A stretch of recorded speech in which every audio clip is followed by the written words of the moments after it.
여러분 안녕하십니까? 사주 상담사 장세진입니다. 신살은 사주팔자에 있어 천간, 지지 간의 특수적인 관계를 말합니다. 신살은 신과 살을 합친 합성어인데요. 신은 마치 귀신같이 좋은 일이 벌어지는 일을 말하고, 살은 무엇을 저격하는 것을 말합니다. 특수적인 것이기 때문에 사주팔자의 이론과는 좀 멀다고 봅니다. 오늘의 영상은 신살 중에 괴강에 대해서 살펴보겠습니다. 괴강살은 백호살과 함께 흉하다고 알려진 유명한 신살이죠. 그래서 괴강살도 막말하는 술사들이 단골 소재로 쓰이기도 하고, 괴강 하나로 이런저런 나쁜 얘기를 쏟아내기도 하는데요. 하지만 괴강살도 활용하기 나름이라는 것을 알아야 합니다. 백호살이 폭발적으로 가해지는 압력으로 본다면, 괴강살은 위에서 지그시 누르는 무게감이 엄청난 에너지의 누적이 큰 마치 지진 같은 강한 압력입니다.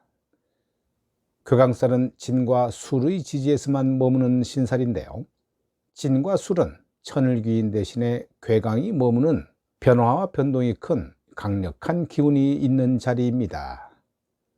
그러니 1월 음양조화를 뜻하는 천을귀인이 아닌 거칠고 강한 힘을 견디는 괴강이 있는 것이겠죠. 괴강살은 천간과 지지가 함께 기둥을 이룰 때 그 작용이 뚜렷하게 관찰됩니다. 글자 뜻부터 으뜸의 별이라는 의미여서 극단성도 보이는데요. 앞서 말한 것처럼 표현 그대로 괴강은 지진과 같은 상황입니다.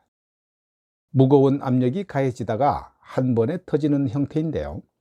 속도보다는 묵직한 중량으로 피해 범위가 넓습니다. 원국에 이런 괴강이라는 조건을 갖고 있는 사람은 그런 위험한 환경을 견디고 있다는 의미가 되며, 남보다 우수한 생존력을 가지고 있다는 뜻인데요. 그래서 사주 원국에 괴강살이 있으면 생활력이나 삶을 살아가는 전투력이 굉장히 좋은 편입니다. 지진과 같은 위험하고 척박한 환경에서 살아가려면 정확한 판단으로 헤쳐나가야 하는 모습이어야 하죠. 따라서 이 괴강이 사회적으로 쓰임이 된다면 스스로 독립적인 길을 가는 것과 같습니다. 독립적으로 사회적이나 직업적인 활동을 유지하면서 능력을 발휘하고 지도력 또한 좋은 편이고요. 능력을 갖춘 만큼 종종 독단적인 면이나 고집도 있는 편입니다. 경쟁에 놓였을 때도 큰 힘을 발휘하는데요. 괴강과는 불필요한 경쟁을 하지 않는 것이 편할 수 있습니다. 괴강이 만드는 환경도 백호대살만큼 무서운데요. 무서운 환경, 위험한 환경의 직업 속성이 되거나 위험한 것을 다루는 능력으로 드러나기도 합니다. 그러기에 활인으로 돕고 봉사하고 희생하는 것도 좋겠네요.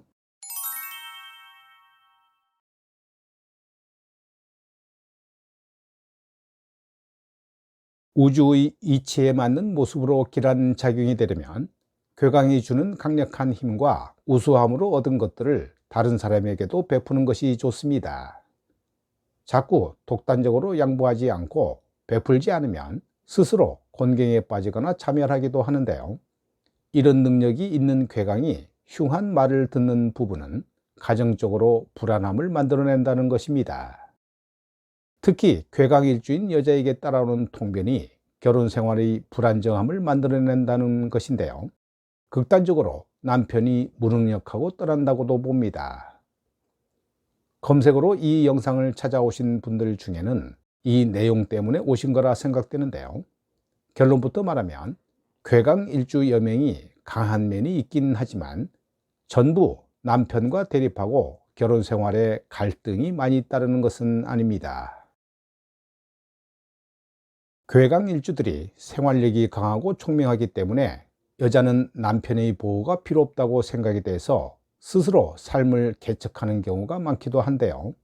이것이 나쁘게 쓰이면 독선독단이고 좋게 쓰이면 카리스마입니다. 남자들은 밖에서 사회생활을 많이 하기 때문에 긍정적으로 쓰일 요소가 많지만, 여자들은 가정에 있는 때가 많기 때문이기도 하고, 가부장적 분위기가 강했던 예전에는 남편보다 아내가 상대를 받아주고 이해해주는 부분이 훨씬 더 많았습니다. 그래서 유독 괴강일주 여성들이 사주를 보면 남편과의 갈등이나 마찰이 잘 일어난다는 통변을 많이 듣는데요. 다 그런 것은 아닙니다.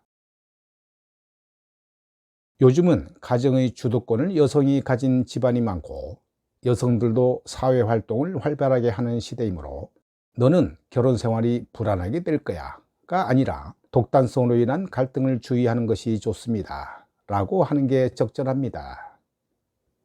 괴강일주는 가정생활에서 본인의 배필을 배려해주고 이해해주면 상대는 고개를 숙이고 결국은 가정이 행복해지는데요. 괴강살도 내가 쓰고 활용함에 달려있다는 것은 분명합니다.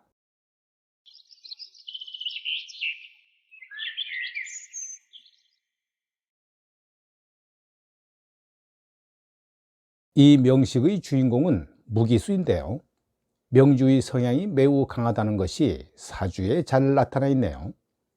우선 연월일주가 괴강살로 자리했고요. 이 모두가 충살이 작용합니다. 어느 정도 강한 성향이 있는 사주인데요. 여기에 식신의 표현까지 더합니다. 즉 살이 낀 사람들이 식상이 있으면 행동이나 구설수, 충동을 조심해야 한다고 일러드린 바 있는데요. 대운도 갑신을류 관살에 자극받는 걸 싫어하는 사주인데 자극을 받습니다. 당연히 외부 환경을 사주의 힘으로 쳐버리고 사주가 극신강에 충이 껴있는 데다가 식신을 중요시 쓰는데요. 살기가 있는 사주에 대운도 좋지 않습니다. 운이 잘 풀리려면 군인이나 경찰, 건축 쪽으로 종사하면 좋습니다. 이 명주는 30대 중반 남자로 도박 중독이 심해 빚을 지고 살아가는 사람입니다. 진월 갑인 일주인데요. 연간 기토 정제 그리고 월주 무진 괴강의 영향으로 투기나 투자 방명으로 관심이 많습니다. 26을축대운은 천간 을목 겁재가 연간의 기토 정제를 깨뜨리고 지지축토 정제는 일지 인목 비견과 암합하며 시지오화 상관과 추고파합니다. 을축대운은 지지축토 정제의 영향으로 투기나 도박에 빠지는데요. 흉운이라 돈을 날리고 빚에 쪼달립니다. 이 시기는 애정운이 괜찮아 결혼하여 가정을 꾸리지만 부부관계에 제3자가 개입되면서 서로 각자 다른 이성과 바람을 피웁니다. 일지인목비견 배우자는 시지오화와 인호합하고 일간 간목이 대운 지지축토 속의 기토와 암합하여 돌싱 여배우와 교제하고 있습니다. 30대에는 연애나 유흥, 도박과 투기 쪽으로 운이 강하게 작용하는데요. 월지 진토에 뿌리내린 갑인 일주가 식신상관을 쓰고 시천간의 경금 편관이 지지 수기운을 생하는데요. 도박 중독으로 인해 지인들에게 돈을 빌렸으나 이를 갚지 못하는 처지에 이릅니다. 36갑자대운은 천간 갑기합과 갑무극 그리고 지지 자진합 수기운으로 작용함에 따라 재물은 깨지고 흩어지며 배우자와 멀어져 이별수가 강한데요. 북방 수기운으로 대운이 전개되면서 앞으로의 인생은 힘들고 고단할 것으로 봅니다. 오늘 영상은 여기까지고요. 시청해 주셔서 대단히 감사합니다.